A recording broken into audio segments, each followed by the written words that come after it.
hot, cleared hot. Welcome back, everybody. My work recently with CVW66, pretty cool OP, just 12-step CAS procedure, nice and slow. They're getting ready to spool off their next, what do they call it? Tour? Their season? I know I'm saying that wrong. Anyways, great bunch of Navy guys. Immediately north of the target at AO as my position, about 6 kilometers to the north. And down here we have 2 outposts, left and right, east and west, several tanks out here in the open, and then 3 mortars with a few dismounted vehicles. I'm not really taking consideration into these friendly positions here, but you'll see how I kind of do that anyways. To the south, you have, where are they? There. The friendlies are coming in. Creech is down here. That's an IP for them. And something they did extremely well right off the bat is, as JTACs, we got a lot of shit to say. And so as soon as they could, they reached out for me, and I did routing and safety of flight. And from there, I just want to get the aircraft check-in done and the situation update before we can start getting to game plans and 9 lines. That was able to be established. So they already knew before Creech where they were going. The tanks I made, how do I do this? Tanks was the keyhole. I want to talk about that in a moment. And that was their anchor point. If you know the keyhole stuff, if you do not, I have a keyhole video in the whiteboard series. Check it out. And so these planes reference the keyhole. They're going to go Delta, which is west 10 nautical miles. And that's come no closer then. As they're on their way to Delta 10 at this time, they're ready game plan 9 line. And I give them the 9 line. One of the things that I want to do for the 9 line is not say lines 4 and 6, because I already have. They are the keyhole.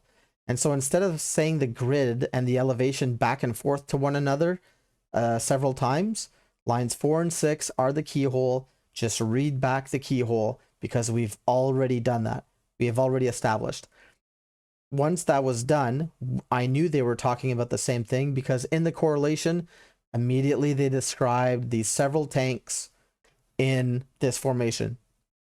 For the attack, I told them to sort the 2 of the targets with AGM-65 deltas here. What I mean by sort is the lead tells the dash which one he's going to take and which one lead is going to fire. The reason I wanted these guys hit is the reattacks will continue from Delta, right, west to east again. I don't want the smoke obscuring their sensors to these guys. So if you had these guys shacked, then maybe they would have a hard time seeing these guys back here.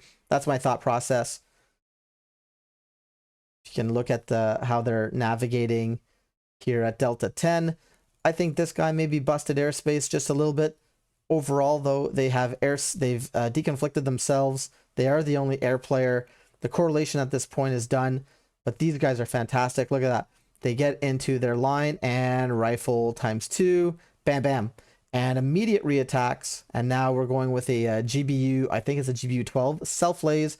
Now you can see their aircraft profiles change a little bit because they got to laze that sucker in.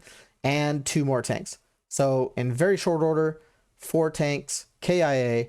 The guys go back to Delta 10. And they're deconflicted. It's 15,000 feet, 17,000 feet. Awesome. They're just, because I gave them 15 and above, I think it was. At this point, they're going to get a 9 line each. There's an outpost out here and out here. I just demanded that an outpost receive a GBU each. So correlation is done. I correlate with 1 and 2, and in short order, look at these guys. Find each other, just a bunch of pros, and bam, bam. At this point, I mix it up on them. You can see how they're just going back to Delta 10. They're going back to Delta 10. And what I've done is I've instructed them that these guys here, they're setting up their mortars. They've found me out on my little hilltop here eating beef jerky. And here's where I am at. And so I need effects on there right away. I don't send up a 9 line. We have a good idea of like that we're talking about the same things in the AO. I request over my right shoulder but the guys don't really have a clue where I'm at. All right, that's my bad. We're going to talk about that in a second. And I need rockets on this thing ASAP. Oh yeah. Where's this thing? Where did I do that? In vain. I try and use my 50 cal 45-degree angle, and it's just not cutting the mustard. All right, 6 kilometers away, 50 cal, no bueno. And so the guys over my right shoulder, and here's my mistake. Mistake, maybe not. Here's what we want to talk about.